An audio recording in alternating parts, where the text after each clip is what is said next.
Heavy Metal Times magazine says Virgin Steele will soon break their way into the ranks of metal stardom. Circus magazine says Virgin Steele is heavy metal with an IQ. And Kerrang magazine calls Virgin Steele hotter than a barbecue in the Sahara. Hi, I'm Mark Snyder in the studio now with Virgin Steele from Long Island, USA, whose LP Guardians of the Flame is currently at number 7 on the Sounds Kerrang charts. David DeFay, vocals and keyboards. The band was formed in 1981, and Jack, tell me a little bit about the beginnings. You know, we were jamming and playing together on and off for a couple of years, and we had the idea in the back of our minds to start a heavy metal band, but the problem was we never had a really good singer, so we started auditioning. We went through about 40 different singers.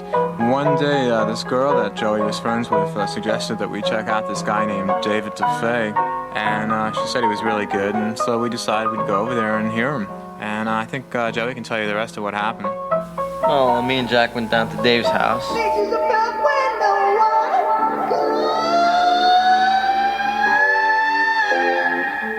And he had a whole setup in his basement, a real nice setup, with keyboards and a little PA and everything, so we heard him really well. Played a Rainbow song, and Catch the Rainbow, and a Led Zeppelin song, No Quarter.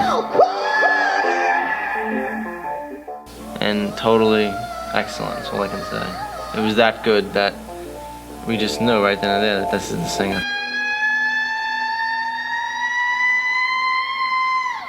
Dave, tell me a little bit about the first LP. The first one was done on a shoestring budget very quickly, and it's basically live in the studio. Very few overdubs on that. And we're quite proud of it. So that album was released around Christmas time of 1981. Matter of fact, just a couple days before Christmas, if I'm not mistaken. What happened after the release of the first album? Well, we did lots of support things that Joe O could elaborate on, I think. That's great. We opened up for a couple of big bands. Crocus, Riot, Man of War, Mountain, good old Leslie West. Yeah, that was a big thrill. That guy was. So the sales on that first album is respectable a good word? Oh yeah, quite respectable, I'd say. I found something fascinating about that first album. You guys do something that blew me away as well as a lot of your fans. You put a phone number on the back of the album, and when a person who buys the album, or bought the album, called the phone number, they didn't get a recorded message saying, "Hi, this is Virgin Steele, we're playing at such and such, come down and see us."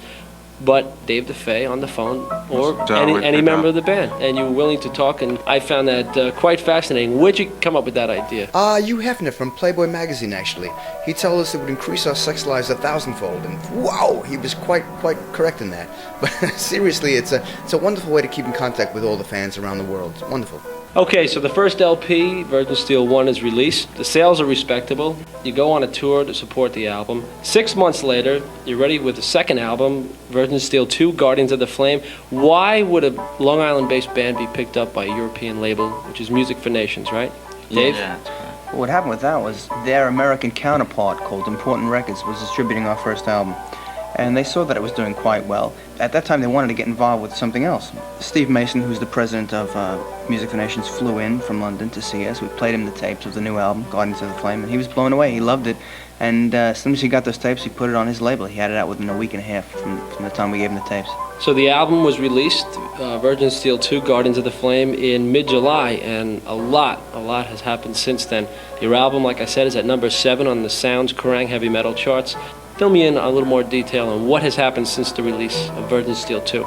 Well, since then, we've been to England. We met a lot of the fans, and we had a great time, and we plan to go back there very soon.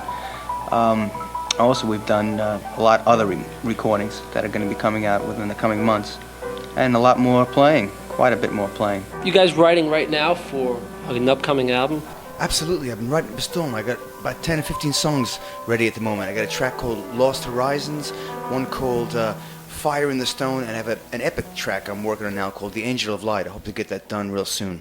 It keeps the kids interested. It keeps everybody up to date. You know, everybody feels like they're part of something that's happening. A lot of people have told me that they've seen a progression from the first album to the second album. Without a doubt. Production, songwriting, it's a 100% improvement. Yeah. So you guys, record is at number 7. I'm sure that's, you guys feel that's quite an accomplishment. How do you feel about that?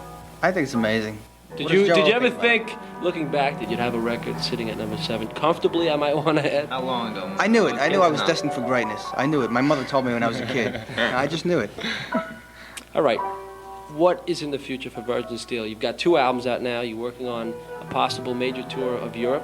Yes, hopefully we want to be back there very soon. Does Virgin Steele have a message for its fans?